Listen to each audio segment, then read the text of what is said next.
Let's turn today to the Word of God in Vayamos hoy a la palabra de Dios, en la carta a los Hebreos capítulo 4, donde nos quedamos en la última sesión. Estábamos hablando sobre entrar en el reposo, y ahí fue donde terminamos. Dice en Hebreos 4, verso 11, por tanto, esforcémonos por entrar en ese reposo, no sea que alguien caiga siguiendo el mismo ejemplo de desobediencia.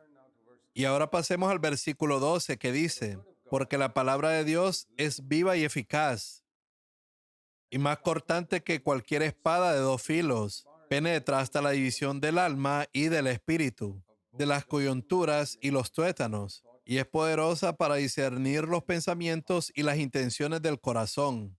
Ahora bien, la palabra de Dios es lo que Él ha hablado, y aquí se la describe como una espada que penetra hasta lo más profundo, revelando los pensamientos e intenciones del corazón. Les dije que el libro de Hebreos trata del nuevo pacto, mostrando cómo el nuevo pacto se establece sobre mejores promesas. Es un mejor pacto. Tenemos un mediador y todo es mejor que en el antiguo pacto. Y en el nuevo pacto, lo importante es lo que leemos en la última parte del verso 12. Los pensamientos y las intenciones del corazón. En el antiguo pacto, los pensamientos y las intenciones del corazón no tenían algún valor. Es decir, en lo que respecta a la ley, nunca se podía descubrir cuáles eran los pensamientos e intenciones del corazón. ¿Cómo podrías castigar a una persona bajo la ley por lo que pensaba o por la intención de lo que quería hacer? Mientras la persona cumpliera todo externamente, la ley la aprobaba, pero en el nuevo pacto no es así. La palabra de Dios en el antiguo pacto, bajo la ley, solo te probaba por fuera, como un médico que te examina superficialmente. Pero en el nuevo pacto, la palabra de Dios penetra hasta el interior, como un escáner o una radiografía, interesándose más por lo que hay dentro. Y a veces, aunque todo se vea bien por fuera, puede haber cosas terriblemente mal por dentro. Así como hay muchas personas que parecen saludables físicamente, pero tienen cáncer, tuberculosis u otra enfermedad interna. De la misma manera, en esta era del nuevo pacto, la palabra de Dios penetra hasta los pensamientos e intenciones del corazón. Si escuchan la palabra de Dios, y no me refiero solo a leerla, sino a que al leerla, si escuchan a Dios hablándoles a través de ella, siempre penetrará hasta los pensamientos y las intenciones del corazón. Si lees la palabra de Dios solo para ver si estás obedeciéndola externamente, es claro que Dios no te ha hablado en absoluto. ¿Cómo puedes saber si Dios te habló? Si lo que leíste y escuchaste fue verdaderamente su palabra. ¿Cómo puedes saber si en una reunión lo que se predicó fue una palabra ungida de Dios? Esta es la prueba. ¿Penetró en los pensamientos y las intenciones de tu corazón? Nota nuevamente el énfasis en el corazón y no en la mente. Eso es lo que vemos a lo largo del Nuevo Testamento. Si la palabra que leíste o escuchaste en una reunión no penetró en los pensamientos e intenciones de tu corazón, esa no fue la palabra de Dios. Bueno, sí lo fue, pero no tuvo ningún efecto en ti, porque no cumplió su propósito en tu vida y probablemente no fue predicada con unción. Yo creo firmemente que una palabra profética ungida logrará lo que leemos en Primera de Corintios capítulo 14, verso 25, que cuando alguien la oye, los pensamientos de su corazón son revelados y esa persona se postra reconociendo que Dios está presente. Y lo mismo sucede cuando lees la palabra de Dios.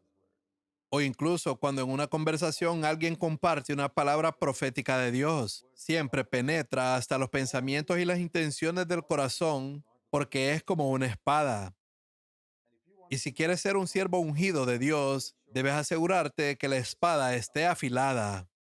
No intentes quitar el filo de la espada, como hacen muchos predicadores que suavizan el efecto de la palabra de Dios para hacerla más aceptable y la presentan de una manera agradable, pulida, diplomática para que todo el mundo esté contento. ¿Y sabes qué pasa después? El filo de la espada está tan desafilado que no penetra. ¿Alguna vez has intentado cortar carne con un cuchillo sin filo? Simplemente se desliza y no corta nada. Asimismo, todo predicador que busca comprometer el filo de la palabra de Dios termina con una congregación que no recibe nada. Tenemos que proclamarla exactamente como es, una espada de doble filo, porque primero debe penetrar en el predicador y luego en la otra persona. Si la palabra de Dios no ha penetrado primero en ti, mejor no la prediques. Muchos predicadores tienen solo un filo en su espada porque nunca se juzgaron a sí mismos, solo juzgan a los demás. Pero la palabra de Dios es una espada de doble filo, penetra y discierne las verdaderas intenciones.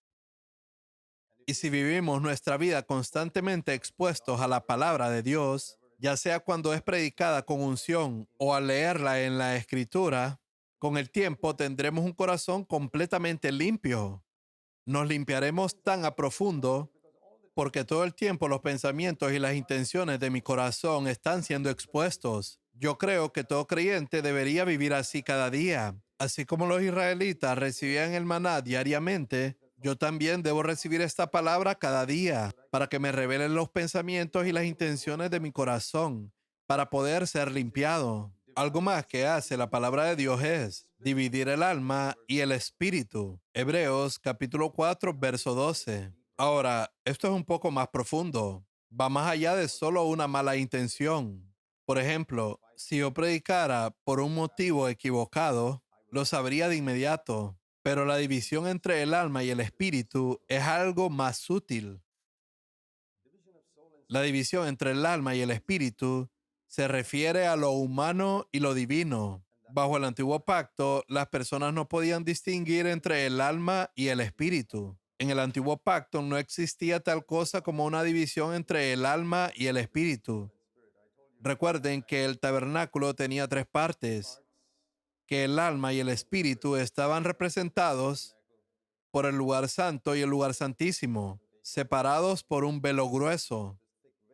No se podía entrar al lugar santísimo, por lo que bajo el antiguo pacto no podían entender la diferencia entre el alma y el espíritu. Y si hoy vives sin distinguir entre el alma y el espíritu, estás viviendo como un creyente del antiguo pacto.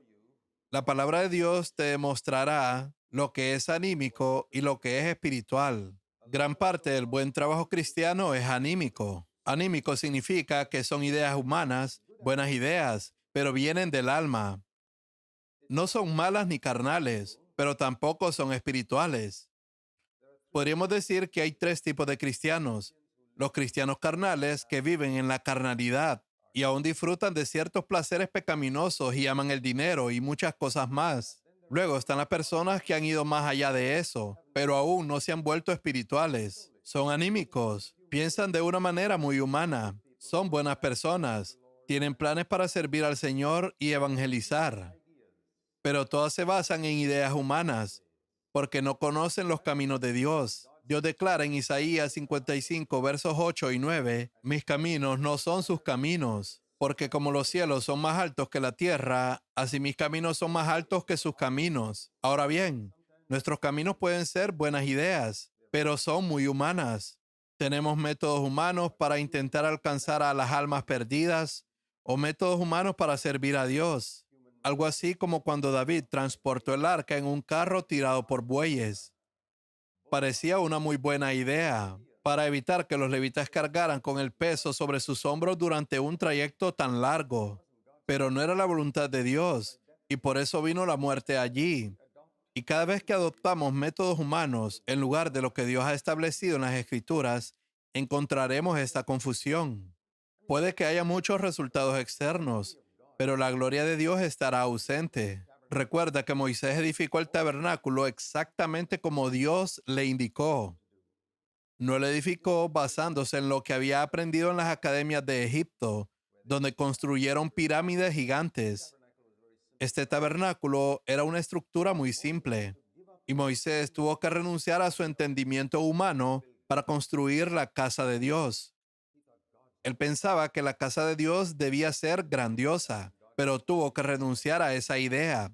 Y esa es una de las razones por las que Dios tuvo que llevarlo al desierto, para deshacerse de todas esas ideas humanas. Del mismo modo, Dios llevó a Pablo a Arabia para despojarlo de las ideas humanas que había adquirido en la escuela bíblica de Gamaliel. Pablo tuvo que dar muerte a su entendimiento anímico para comprender los caminos de Dios. El alma también se refiere al poder humano. Cuando dependo de recursos humanos, cuando pienso que la obra de Dios depende de muchos dispositivos electrónicos, dinero o influencia para servirlo mejor, eso es basura. La obra de Dios solo puede realizarse mediante el poder del Espíritu Santo. Los primeros apóstoles no tenían dinero, dispositivos ni influencia. Sus recursos humanos eran prácticamente nulos. Sin embargo, lograron mucho más que los cristianos de hoy, con todos sus dispositivos, dinero y recursos humanos. Los apóstoles tenían poder espiritual, no poder del alma. Y es tan claro cuando vemos la diferencia. Debemos distinguir entre el alma y el espíritu, si queremos ser verdaderamente espirituales. Por ejemplo, en muchas reuniones dicen, el Espíritu Santo se está moviendo, pero a mí no me engañan cuando asisto a esas reuniones, porque puedo ver que no es espiritual en absoluto, es solo emoción. No es un bautismo en el Espíritu, sino un bautismo en el alma, es decir, las emociones que son parte de nuestra alma. Puedes avivar las emociones una y otra vez y piensas que es el Espíritu Santo. Más del 90% de los cristianos no tienen discernimiento, así que piensan que es el Espíritu Santo, cuando en realidad es el alma humana siendo avivada. Puedes ir a una reunión de oración budista y es exactamente lo mismo. Al lado de nuestra casa hacen reuniones de oración budista y yo la escucho. Hablan en lenguas todo el tiempo durante horas y sus emociones se avivan y dicen, venimos a descansar y cosas así. Lo escucho todas las semanas. Y no son solo los cristianos quienes avivan sus emociones. Todas las religiones tienen el avivamiento del poder del alma. Y quiero decirles, mis queridos hermanos y hermanas, si no distinguen entre el alma y el espíritu, serán completamente engañados. Mucha sanidad hoy en día se realiza mediante el poder del alma, no es el poder del Espíritu Santo. Muchas reuniones se crean en una atmósfera con mucho canto y las emociones son avivadas. Y luego parece que de repente se libera lo que llaman fe. Pero eso no tiene nada que ver con Dios. Es solo poder del alma. El predicador allí arriba es como un gran hipnotizador, hipnotizando a la gente. Jesús nunca lo hizo así. Jesús obraba muy tranquilamente, sin avivar las emociones, sin cantar, Señor, yo creo, 100 veces. Así no se produce la fe.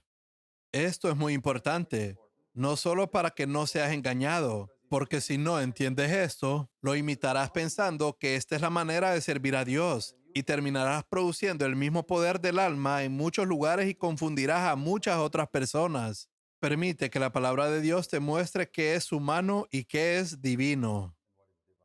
Si miras a Jesús, encontrarás la respuesta. Si alguna vez asistes a una reunión de sanidad, pregúntate, ¿Jesús lo hizo de esta manera? Cuando veas una reunión donde la gente espera ser bautizada en el Espíritu Santo, ve al libro de los Hechos de los Apóstoles y busca si alguna vez el bautismo del Espíritu Santo ocurrió como lo están haciendo hoy en día y obtendrás la respuesta de inmediato. Pero si descuidas la palabra de Dios y dices, sí, se ve bien, suena bien, te garantizo que serás engañado. Deja que la palabra de Dios divida entre el alma y el espíritu. Doy gracias a Dios porque nos ha dado su palabra, el ejemplo de Jesús y el ejemplo de los apóstoles, para mostrarme que es verdaderamente espiritual y así no soy engañado. Espero que tú tampoco lo seas. En Hebreos 4, verso 13 dice, no hay cosa creada oculta a su vista, sino que todas las cosas están al descubierto y desnudas ante los ojos de aquel a quien tenemos que dar cuenta. Esta última frase, el verso 13, es maravillosa. Aquel a quien tenemos que dar cuenta. Eso significa que como seres humanos solo hay una persona en el universo a quien debemos dar cuentas. Solo hay una persona en todo el universo a quien debo rendir cuentas. Si vives toda tu vida consciente de eso, serás una persona piadosa. Pero si siempre estás pensando, ¿qué piensa esta persona? ¿Qué piensa aquella? ¿Qué está diciendo esa persona sobre mí? Y tus oídos siempre están abiertos a lo que alguien piensa o dice, y te molesta lo que dice una persona y te anima lo que dice otra, serás un esclavo. Podría decírtelo ahora mismo, serás esclavo del hombre. Si quieres ser un siervo de Dios, siempre piensa en esta frase, aquel a quien tenemos que dar cuenta. Solo hay una persona en el universo a quien tendré que dar cuenta de mi vida. No necesito que tú me des un certificado que diga que soy persona piadosa. Eso no tiene valor. Incluso si todos ustedes dijeran, oh, él es una persona muy piadosa, tendría que tomar todos esos halagos y tirarlos a la basura. No valen nada. ¿Por qué? Porque ¿cuánto sabes de mí? ¿Sabes algo de mi vida privada? ¿Sabes cómo manejo mis finanzas? ¿Sabes qué pasa en mis pensamientos cuando no estoy en una reunión? ¿Qué sabes de mi vida? Conoces solo el 1% de ella. Y con ese 1% te formas una opinión que podría estar totalmente equivocada. Por eso digo que la opinión de los hombres, ya sean buenas o malas, merecen ser tiradas al basurero. Eso es lo que he hecho durante muchos años y eso me ha hecho libre para servir a Dios. Si quieres ser libre para servir a Dios, tira las opiniones de los hombres, sean buenas o malas, al basurero. Y di, Señor, tú eres aquel a quien tengo que dar cuentas y cada día quiero estar delante de ti. No hay cosa creada oculta a tu vista, sino que todas las cosas están al descubierto y desnudas ante tus ojos. Puedo engañar a la gente haciéndoles creer que soy espiritual, pero no a ti. Vivan así, mis hermanos y hermanas, y verán la diferencia en sus vidas. Así es como entras en el nuevo pacto. Hebreos 4, verso 14 al 16, habla de Jesús, el Hijo de Dios, que trascendió los cielos. La Biblia nos dice que hay tres cielos. El primer cielo es el que vemos aquí, el sol, la luna y las estrellas en el universo, un espacio inmerso, millones y millones de años luz. Ese es el primer cielo. El segundo cielo está por encima de eso, donde los demonios y Satanás tienen su cuartel general. Y el tercer cielo está por encima de todo eso, donde habita Dios. Cuando Satanás fue expulsado del tercer cielo, no fue arrojado al infierno, fue arrojado al segundo cielo. Por eso en el libro de Job, él podía estar en el segundo cielo y hablar con Dios, pero jamás podrá entrar en el tercer cielo. Cuando morimos, vamos al tercer cielo. Pablo fue llevado al tercer cielo. Jesús pasó a través de los cielos hasta el tercer cielo de Dios.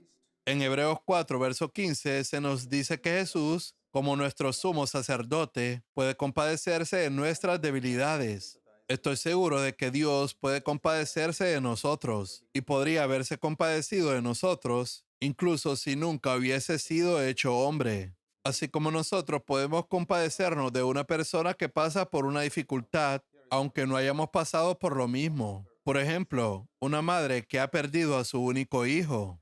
Ahora, yo nunca he perdido a un único hijo, pero puedo consolarla y puedo sentir un poco cómo se siente. Y si yo puedo hacer eso, estoy seguro de que Dios puede hacerlo 1 millón de veces mejor. Así que Dios puede compadecerse de nuestras debilidades. Pero si yo también hubiera perdido a un único hijo, entonces mi compasión por esa madre sería mucho más profunda. Podría entender al 100% lo que ella está pasando, porque yo mismo lo he vivido. Y por eso Dios tuvo que venir como hombre, como un ser humano, para poder experimentar todo lo que nosotros vivimos y así compadecerse de nosotros. Eso es comunión. Y si Jesús iba a ser nuestro esposo, Él quería pasar por todo lo que la esposa pasa. Es como si mi esposa tuviera que atravesar un camino muy difícil y doloroso. No quiero sentarme afuera mirándola y animándola. Vamos, mantente fiel. Me gustaría ir con ella por ese camino y ayudarla a cruzarlo. Jesús es así. ¿Estás pasando por alguna dificultad, depresión, desánimo, prueba, presión o tentación? Jesús es tu esposo y Él no quiere quedarse sentado animándote desde lejos. Un buen esposo nunca haría eso. Él quiere ayudarte. ¿Permitiría yo que mi esposa levante una maleta pesada y yo quedando ahí parado diciendo, vamos, tú puedes, ánimo? No, me gustaría ayudarla.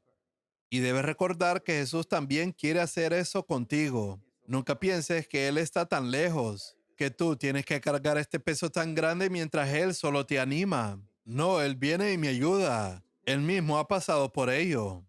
Este es un versículo maravilloso. ¿Cuál es el mayor problema que enfrentamos? Las pruebas, las tentaciones y las presiones.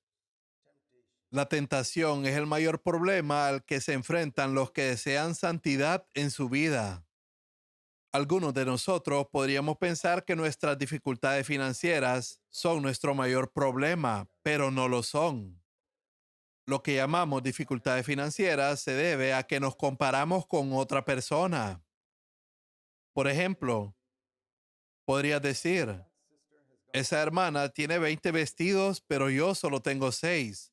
Así que tengo dificultades financieras. ¿Sabes que hay personas en el mundo que solo tienen una prenda de ropa y ellos piensan que tú eres rica? Pero ahora la que tiene 20 vestidos mira a otra hermana que tiene 200 y piensa que ella es la que tiene dificultades financieras. Las dificultades financieras son siempre algo relativo.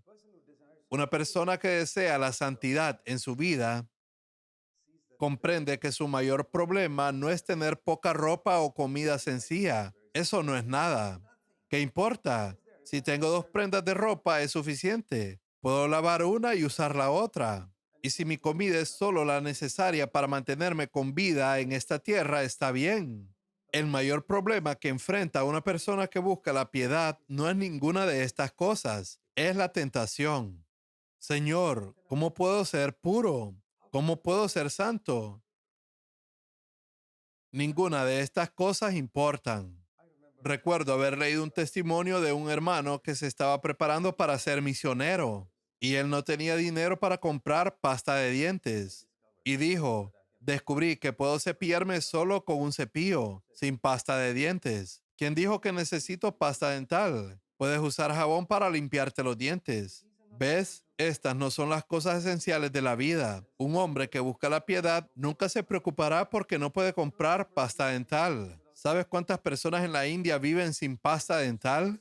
Estamos acostumbrados a ciertos niveles de vida y cuando no podemos mantenerlo, pensamos que somos pobres. Eso es basura. Si vienes a mi iglesia, escucharás esa palabra muy a menudo.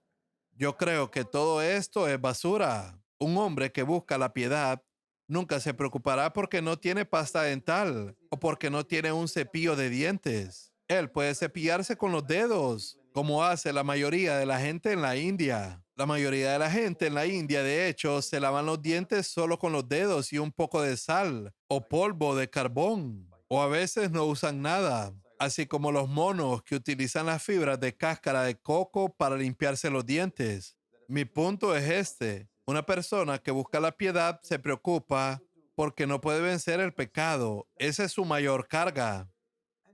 Y dice, Señor, espero que entiendas que estoy luchando por ser santo. Eso es lo que dice el verso 15. Él ha sido tentado en todo como nosotros. Por eso Él puede compadecerse de nosotros porque fue tentado. Eso significa que sintió el tirón de la tentación. De lo contrario, no podría haber sido tentado como nosotros. Cuando Satanás lo tentó, Él sintió el tirón de la tentación, pero dijo no. Si no hubiera sentido ese tirón, no habría sido una tentación. La tentación significa que sientes un tirón. Si no hay tirón, no hay tentación. Es como el juego de la cuerda. ¿Conoces el juego de tirar de la cuerda? Si nadie está tirando del otro extremo, no hay juego de la cuerda, no hay competencia. Pero incluso si una persona está tirando el otro extremo, yo lo siento. La tentación es así. Cuando intentas aferrarte a una vida santa, sientes un tirón en la dirección opuesta. Eso se llama tentación. Y cuando dice que Jesús fue tentado, en otras palabras, significa que sintió ese tirón y dijo no. Si dices que Jesús no sintió ningún tirón, entonces tienes que decir que no fue tentado. Y entonces la Biblia estaría mintiendo cuando dice en Mateo 4 del verso 1 al 10 que el diablo lo tentó durante 40 días. Y dice aquí que fue tentado en todo como nosotros. La palabra tentación en la Biblia siempre se refiere a la tentación de pecar. No existe una tentación de dormir o de comer, porque comer es normal. Si comes demasiado, eso podría ser una tentación. O si duermes demasiado, eso podría ser una tentación. Incluso la relación sexual dentro del matrimonio no es una tentación, es normal. Fuera del matrimonio sí es tentación y es pecado. Por eso, cuando se menciona que Jesús estaba cansado o tenía sueño, simplemente se habla de un deseo normal, no de una tentación. Pensar lo contrario también es basura. Él fue tentado como yo a pecar, pero él nunca pecó. ¿Todo eso es un ejemplo para mí? Sí, porque vimos en Hebreos 2, verso 17, que él fue hecho semejante a nosotros en todo. No era un ángel con alas. Él puede enseñarnos a vencer la ley de la gravedad porque él la sintió. Cuando Jesús caminó sobre el agua, él venció la ley de la gravedad. Si un ángel camina sobre el agua, eso no sería un milagro, porque un ángel puede volar. Jesús no tenía alas. Fue un milagro porque él venció la ley de la gravedad. Y cuando le dijo a Pedro que él también podía caminar, le estaba diciendo, tú puedes hacer lo mismo que yo si confías en mí. El Padre Celestial no es parcial con su Hijo mayor. Lo que hizo por Jesús lo hará por ti. Así que Jesús fue tentado en todo como nosotros, pero no pecó. Y en esto Él es nuestro ejemplo. Entonces, cada vez que soy tentado hoy, puedo mirar a Jesús y decir, Señor, en algún momento de tu vida en la tierra, en Nazaret, tú también fuiste tentado exactamente como yo estoy siendo tentado el día de hoy. ¿Eres tentado a desanimarte? Jesús fue tentado, pero no se desanimó. Yo digo, Señor, quiero mirar tu ejemplo y seguirte. Y entonces me doy cuenta de que Él vivió así por el poder del Espíritu Santo. Así que busco el poder del Espíritu Santo para vivir de esa manera. Y es por eso que dice en Hebreos 4:16, por tanto, ¿qué significa por tanto? Dicen que cada vez que miras la palabra por tanto, debes buscar para qué está ahí. ¿Y para qué está en este versículo? Está para referirse al versículo anterior. Jesús fue tentado como nosotros y no pecó. Por lo tanto, ¿qué podemos hacer nosotros? Podemos también acercarnos al trono de la gracia, tal como Él lo hizo, para recibir misericordia y hallar gracia. Ahora bien, Jesús no necesitaba misericordia. ¿Sabes que hay una diferencia entre misericordia y gracia? He conocido a multitudes de cristianos que nunca han podido definirme la diferencia entre misericordia y gracia. Déjame explicártelo de una forma sencilla. La misericordia trata con nuestro pasado y la gracia con el futuro. La misericordia trata con los pecados que ya he cometido y la gracia me ayuda a vencer el pecado en mi vida. Bajo el antiguo pacto solo había misericordia. La gracia vino solo por medio de Jesucristo en el nuevo pacto. Juan 1, verso 17. Nosotros necesitamos misericordia y gracia. Jesús solo necesitaba gracia porque nunca pecó. Por la gracia de Dios, Él probó la muerte. Ahora, cuando miramos este versículo, podemos verlo de esta manera. ¿Cuál es nuestro momento de necesidad? Dice el verso 16. Y hallemos gracia para la ayuda oportuna. ¿Cuál es nuestro momento de necesidad? Es cuando somos tentados. Es como si estuvieras escalando una montaña y te resbalas, quedando colgado solo con tus dedos. Ese es tu momento de necesidad. Y si no pides ayuda en ese momento, ¿qué sucede? Caes, te rompe los huesos y luego pides ayuda. Ese también es tu momento de necesidad. Y entonces viene la ambulancia, te recoge, te lleva al hospital, te arreglan los huesos. Eso es misericordia y es buena. Caemos en pecado, rompemos algo en nuestra vida pedimos ayuda a Dios, la ambulancia llamada misericordia viene, nos recoge, nos limpia, perdona nuestro pecado y estamos bien. Pero hubiera sido mucho mejor si hubieras pedido ayuda antes de caer, ¿verdad? Así que si pides ayuda mientras estás colgado ahí y dices, Señor, me estoy resbalando, por favor, ayúdame. Y alguien te levanta y te pone firme sobre la roca. Eso es gracia. Entonces, ¿cuándo debes pedir ayuda? ¿Después de haber caído? Esa es la segunda mejor opción. Debes pedir ayuda antes de caer. Pedir ayuda después de haber caído es pedir misericordia. Pedir ayuda antes de caer es pedir gracia. El pecado no tendrá dominio sobre ti porque estás bajo la gracia. La mayoría de los cristianos siguen cayendo y siguen pidiendo misericordia. Caen y luego piden perdón a Dios. Comienzan a escalar otra vez y vuelven a caer. Piden otra vez la ambulancia de la misericordia. Y cada vez viene la ambulancia. ¿Esa es la forma en que quieres vivir? Siempre caer, romperse los huesos, ir al hospital, volver y caer de nuevo. Muchos cristianos viven así, pero esa no es la voluntad de Dios. La voluntad de Dios para ti es que la próxima vez que seas tentado en tu momento de necesidad, antes de caer, pidas ayuda. Señor, dame gracia ahora, y Dios te dará gracia para mantenerte firme. Pruébalo la próxima vez que seas tentado a enojarte o a tener pensamientos sexuales impuros. No solo resistas, sino que cuando notes que estás resbalando, debes clamar, Señor, dame gracia. Y después de un tiempo notarás, hey, no pequé, no perdí la paciencia, no codicié. Eso es maravilloso. Y ese es el mensaje aquí. En Hebreos 5, verso 1, se habla de Jesús como nuestro sumo sacerdote. Y quiero que notes algo que dice aquí en el verso 4. Nadie toma este honor de ser sumo sacerdote, sino que lo recibe cuando es llamado por Dios, así como lo fue Aarón. Nadie en Israel podía decir ser sumo sacerdote a menos que Dios lo llamara. Nadie podía siquiera decir, me gustaría ser sacerdote, a menos que Dios lo llamara. Dice en el verso 5, de la misma manera, Cristo no se glorificó a él mismo para hacerse sumo sacerdote, pero cuando vino la plenitud del tiempo, Dios envió a su Hijo. Lo leemos en Gálatas 4, verso 4. Eso significa que él esperó 4,000 años en el cielo. Y cuando llegó el tiempo que el Padre había señalado, fue enviado a la tierra y él fue. ¿Acaso no hubo necesidad en la tierra durante esos 4,000 años? Si nosotros estuviéramos en el lugar de Dios, habríamos enviado a Jesús al día siguiente que Adán pecó. Pero los caminos de Dios no son nuestros caminos. Siempre que nosotros vemos una necesidad, actuamos de inmediato. Pero Dios ve una necesidad y puede esperar 4,000 años.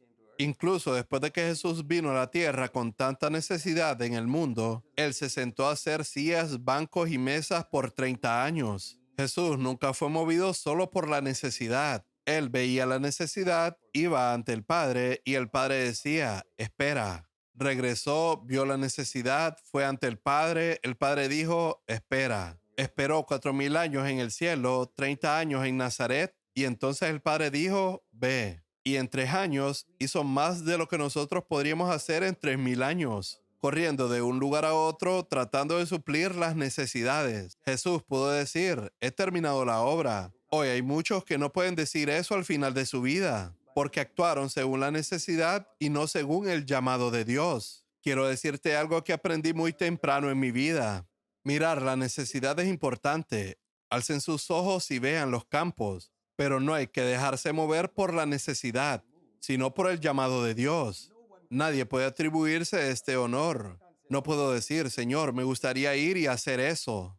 Está bien, eso es bueno, pero ¿te ha dicho Él que lo hagas? Incluso Jesús esperó. Luego leemos en el verso 6 acerca de Jesús siendo sacerdote según el orden de Melquisedec. Ese es un tema muy profundo que se amplía en el capítulo 7, el cual veremos más adelante. En Hebreos 5, verso 7 dice, Cristo en los días de su carne, habiendo ofrecido oraciones y súplicas. No dice, un día cuando estuvo en la tierra ofreció oraciones y súplicas con gran clamor y lágrimas al que podía librar de la muerte. Si hubiera dicho que hizo eso solo un día, entonces diríamos que eso sucedió en Getsemaní, pero no, dice en los días de su carne. Eso significa que durante su vida terrenal, él ofreció oraciones muchas veces. Él ofreció muchas oraciones y súplicas a Dios. ¿Sabes cómo oraba Jesús? Lo lees en el verso 7. Con gran clamor y lágrimas. ¿Cuándo fue la última vez que oraste con gran clamor y lágrimas? Algunos de ustedes han nacido de nuevo hace muchos años, pero ¿han orado así siquiera una vez en su vida? No me sorprende por qué cuando son tentados caen en el pecado. Y no me sorprende cuando Jesús fue tentado tal como ustedes, porque Él no cayó en el pecado. Porque hay una gran diferencia. Podrá decir, la diferencia es que Él era el Hijo de Dios y yo no lo soy. No. La diferencia es que Él oró con gran clamor y lágrimas y nosotros somos demasiado perezosos para hacer lo mismo. Él aborrecía el pecado con todo su ser, pero nosotros no aborrecemos el pecado de esa manera. Esa es la razón. Siempre excusamos nuestro pecado diciendo, Él era el Hijo de Dios y yo no lo soy. Nunca más uses esa excusa. Si quieres excusarte, di esto. Él oró con gran clamor y lágrimas y yo no lo hago. Él aborrecía el pecado y yo no. Él amaba la justicia y yo no. Esa es la única razón por la que caemos en pecado.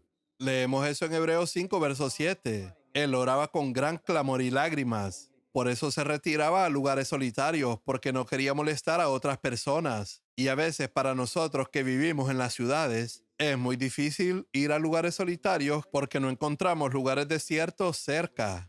Y los lugares desérticos suelen estar a larga distancia de las ciudades en que vivimos. Pero he descubierto que puedo orar con gran clamor y lágrimas en mi corazón sin hacer ruido. Y lo he hecho muchas veces. Cuando estás solo en algún lugar, cuando te despiertas en medio de la noche y todos los demás están dormidos, o cuando estás en el baño, o donde no hay nadie más, lugares donde estás solo. Para mí, esos son los lugares desiertos en la ciudad, donde estoy solo y no hay nadie más. Cuando despierto en medio de la noche y todos están dormidos. Cuando estoy en el baño y no hay nadie más. Esos son los lugares donde estoy solo. Ese es mi lugar desierto en la ciudad. Y allí puedo tener un gran clamor en mi corazón hacia Dios. Oh Dios, por favor, manténme puro. Mantén mis pensamientos y mis palabras puras. Que hasta la meditación de mi corazón sea aceptable ante ti, oh Dios. Quiero pureza total de pies a cabeza. Así como bajo Adán yo estaba sumido en pecado de pies a cabeza, ahora anhelo la pureza total. Un clamor, un anhelo. Y si caigo en algún pecado, quiero tener lágrimas. Jesús nunca cayó y aún así tuvo lágrimas. Eso realmente me humilla. Digo, Señor, cuán ferviente fuiste y qué perezoso soy yo. Por eso Él cumplió la voluntad de Dios en la tierra en 3 años y medio. Y yo he luchado durante 50 años y aún no puedo lograrlo. Es el fervor, el celo. En Juan 2, verso 17 leemos que el celo por la casa de Dios lo consumió. Celo por la pureza. La plenitud del Espíritu Santo y el bautismo de fuego despierta en nosotros un celo por la pureza. Entonces podemos seguir el ejemplo de Jesús y también podemos orar, Señor, Padre, sálvame de la muerte espiritual. Solo hubo una muerte de la cual Jesús oró por salvación. No era la muerte física. Jesús nunca tuvo miedo de la muerte física. Nunca oró, oh Padre, por favor, no dejes que muera. Él vino a morir. Nunca oró para ser salvo de la muerte física. ¿Qué significa el verso 7? Solo hubo una muerte a la que Jesús temió, la muerte espiritual. Y por eso nunca quiso tener siquiera el olor del pecado en él, en ningún momento. ¿Y por qué estaba orando en Getsemaní? Padre, esta ruptura de comunión contigo por 3 horas en la cruz, no la quiero. Eso es muerte espiritual y nunca la quiso a lo largo de toda su vida. Si él hubiera pecado, eso también habría roto la comunión con el Padre. Jesús odiaba el pecado al igual que odiaba esa ruptura de comunión en la cruz y dijo, Padre, por favor. Pero en Getsemaní el Padre le dijo que tendría que aceptar esa ruptura si quería salvar a otros y él la aceptó. Pero a lo largo de toda su vida resistió cualquier ruptura de comunión con el Padre. Por eso oro, nunca quiero que mi comunión con el Padre se rompa. El más mínimo pensamiento de pecado al que ceda rompe tu comunión con el Padre inmediatamente. Si valoramos esa comunión, también oraremos con gran clamor y lágrimas, para que no haya en nosotros ni el más mínimo rastro de amargura, orgullo espiritual, impureza, celos, amor al dinero, odio o cualquier cosa fuera de la perfecta voluntad de Dios. No tenemos esa pasión por vivir en la perfecta voluntad de Dios y por eso tomamos el pecado tan a la ligera. Y la santidad no es la pasión principal de la mayoría de los cristianos. Su pasión suele ser algún tipo de servicio al Señor. Debemos hacer algo para el Señor, debemos hacer esto y aquello y lo otro. Ese es un concepto mundano. Es la santidad la que hace que nuestro servicio sea efectivo. En Hebreos 5, verso 8 leemos que aunque era hijo, aprendió obediencia por lo que padeció. Jesús tuvo que aprender obediencia. Aprender es una palabra relacionada con la educación. Jesús tuvo que recibir educación en obediencia durante los días de su carne, porque nunca había obedecido a nadie. Y cuando Jesús estaba en el cielo, ¿a quién tenía que obedecer? Así que si nunca has hecho algo en toda tu vida y lo haces por primera vez, lo estás aprendiendo. Y la única vez que Jesús tuvo que obedecer fue cuando vino como hombre a la tierra. Entonces tuvo que obedecer no solo a Dios, sino también a María. Y María era una mujer pecadora, no era perfecta. Y estoy seguro que a veces José y María debieron cometer errores, como todos los padres. Sin embargo, Jesús les obedeció. No fue fácil para él obedecer. Él sufrió en su obediencia, lo que significa que negó su propia voluntad y obedeció a su Padre a lo largo de toda su vida. Y aprendió a obedecer cuando la obediencia implicaba sufrimiento. ¿Sabes? Hay formas de obediencia que son agradables para nosotros. Por ejemplo, si le dices a un niño, cómete ese helado, ¿es eso sufrimiento para el niño? No. El niño disfruta ese tipo de obediencia. Pero si está jugando con sus amigos y le dices que deje de jugar para hacer su tarea, entonces la obediencia se vuelve en sufrimiento para él. Eso no es como pedirle que se coma su helado. Así también en nuestra vida hay ciertas cosas en las que obedecemos fácilmente porque nos benefician y son fáciles. Pero la verdadera prueba viene cuando tenemos que obedecer en algo que nos causa sufrimiento, algo que no nos gusta hacer, algo en lo que tenemos que negar nuestra voluntad. Ahí es donde se prueba tu obediencia. Por ejemplo, ven a la reunión y escucha la palabra de Dios. Eso puede que no sea sufrimiento, puede ser agradable, pero si en algún momento Dios dice, tienes que renunciar a eso, estás interesado en casarte con esa joven, déjala. Eso puede ser doloroso, pero es la voluntad de Dios. Ahí es donde se prueba tu obediencia, no en tu actividad. Jesús aprendió obediencia negándose a sí mismo. A todo lo que su padre decía no, él también decía no inmediatamente. Él aprendió obediencia a través de lo que padeció. Y al final de esta educación fue hecho perfecto. Verso 9. Perfecto aquí significa completo. Él completó su educación y obtuvo su título. Y ese es el mismo título que nosotros también necesitamos obtener. Nosotros también tenemos que vencer muchas tentaciones, como Él lo hizo. ¿Y qué pasa si fallas en un examen? Entonces debes repetirlo, ¿verdad? ¿De acuerdo? Vuelves a hacer ese examen y lo apruebas. Y cuando apruebas todos los exámenes, finalmente obtienes tu título y eres un vencedor. Esa es la voluntad de Dios para ti. Y ese es el título más importante que podemos obtener en la vida. Todos los demás títulos son basura. Este es el que necesitamos. Ser vencedores ante los ojos de Dios. No hay absolutamente nada en la tierra que se iguale a esto. Este es el título que Jesús obtuvo.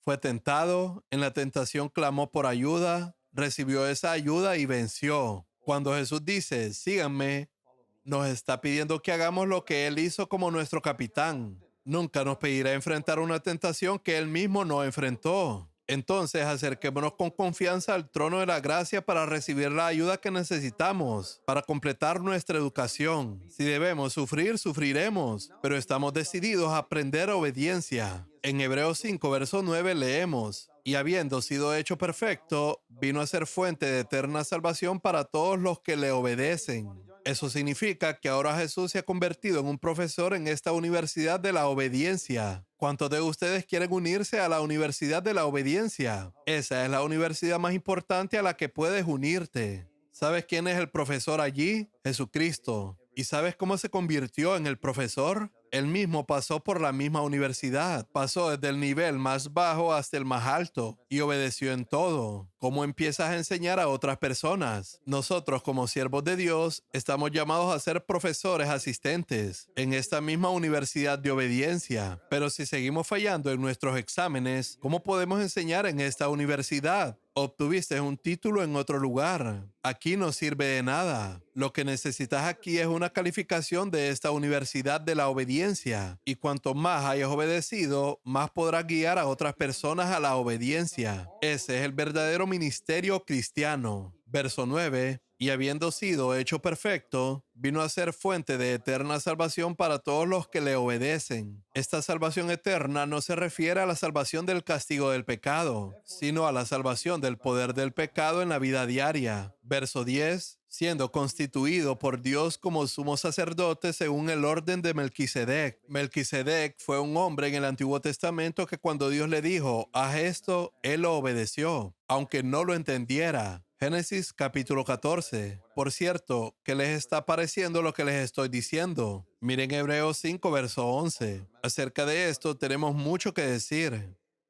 y es difícil de explicar, puesto que ustedes se han hecho tardos para oír. ¿El qué? No estaban interesados en una vida victoriosa, ni en la piedad, ni en la santidad. ¿Puedes imaginar enseñar sobre piedad a personas que no están interesadas en la piedad? Es como intentar enseñar ciencias a estudiantes que están interesados en el fútbol. Sería como un profesor tratando de enseñar mientras sus estudiantes están concentrados en un partido que se juega al mismo tiempo. El profesor está tratando de enseñar, pero nadie está prestando atención.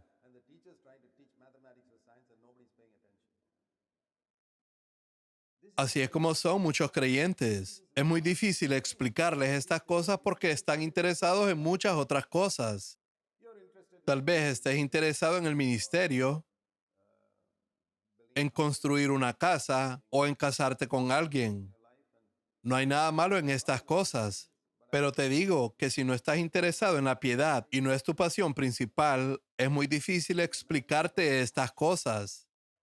Mira a los científicos investigadores. Ellos se quedan hasta tarde en la noche haciendo sus investigaciones en los laboratorios, porque tienen una pasión tremenda por llevar a cabo investigaciones en ese campo. Y si tienes una pasión similar por estudiar la palabra de Dios, porque deseas ser piadoso, entonces comprenderás sus secretos. Pero ha sido muy difícil explicarles todas estas cosas, porque no entienden. Y todavía están en el nivel en el que necesitan leche y no alimento sólido. Pero tenemos muchas cosas que explicarles. Hebreos 5, verso 13 dice, porque todo el que toma solo leche no está acostumbrado a la palabra de justicia. Algunas personas solo quieren leche, son bebés, no pueden comer alimento sólido. Y espiritualmente hay muchos bebés que tienen 25 años y no pueden comer nada sólido. A pesar de ser creyentes durante 25 años, se conforman con la leche. Es decir, se conforman con el mensaje de arrepentimiento, fe en Jesús, perdón de pecados, bautismo en agua y bautismo en el Espíritu Santo. Y viven allí toda su vida. No hay más justicia. No están obteniendo más y más verdad sobre áreas en su vida donde hay pecado. Y dice en el verso 12, pues aunque deberían ser maestros, otra vez tienen necesidad de que alguien les enseñe. Tienen 25 años y todavía están sentados en el preescolar, aprendiendo lo básico de la vida cristiana. ¿No sería triste ver a una persona de 25 años sentada en una clase de preescolar luchando por aprender lo básico? Así es con muchos creyentes. Pero ¿qué pensarías si fueras a una casa y vieras a un hombre de 25 años acostado en el suelo con un biberón? ¿Y qué pensarías si fueras a una casa y encontraras a 10 personas de diferentes edades acostadas con biberones? Muchas iglesias son así exactamente. Ves a 200 personas todas con un biberón, tiradas en el suelo pataleando. Son bebés. No puedes enseñarles las verdades más profundas de la palabra de Dios, porque no quieren escuchar sobre la perfección, solo quieren leche. Quieren quedarse tirados, pataleando y bebiendo leche todo el día. Y el escritor de esta carta dice, ustedes los hebreos son así. ¿Qué puedo hacer? Dice en el verso 14, pero el alimento sólido es para los adultos, los cuales por la práctica tienen los sentidos ejercitados. Es decir, que en diferentes situaciones han ejercitado sus sentidos para discernir. ¿Es esto anímico o es espiritual? Ese es el significado del verso 14. ¿Es bueno o es malo? ¿Es espiritual o simplemente humano? No solo si es pecaminoso, sino si es solo una forma humana de reaccionar ante los demás. ¿Es solo una forma humana de hablar o es una forma divina? ¿Es esta respuesta semejante a Cristo o es una respuesta humana? Cuando un cristiano justifica sus acciones carnales con la excusa, después de todo solo somos humanos, sigue siendo un bebé. Pablo reprendió a los corintios en 1 Corintios 3, verso 3, diciendo, ¿no son carnales y andan como hombres del mundo? ¿Es eso un pecado? Por supuesto que es un pecado. Debes andar como Cristo. Ese es el desafío que considera una persona piadosa. Cuando te levantas a predicar la palabra de Dios, ¿hablas como los hombres o hablas como Jesús? Todo aquel que se para en un púlpito para predicar la palabra de Dios debe decir, Señor, quiero predicar como Jesús predicó. Cuando yo era joven, tenía esta pasión en mi vida. Dije, Señor, si alguna vez me llamas a predicar tu palabra, quiero predicar como Jesús predicó, no como predican los hombres. Eso no me interesa. No quería tomar a ningún hombre en la tierra como modelo a seguir. Estudié la Biblia para ver cómo predicó Jesús y eso se convirtió en mi modelo. Quiero animarte a discernir entre la predicación anímica y la predicación espiritual, entre una vida anímica y una vida espiritual. Tienes que ejercitar tus sentidos para discernir eso.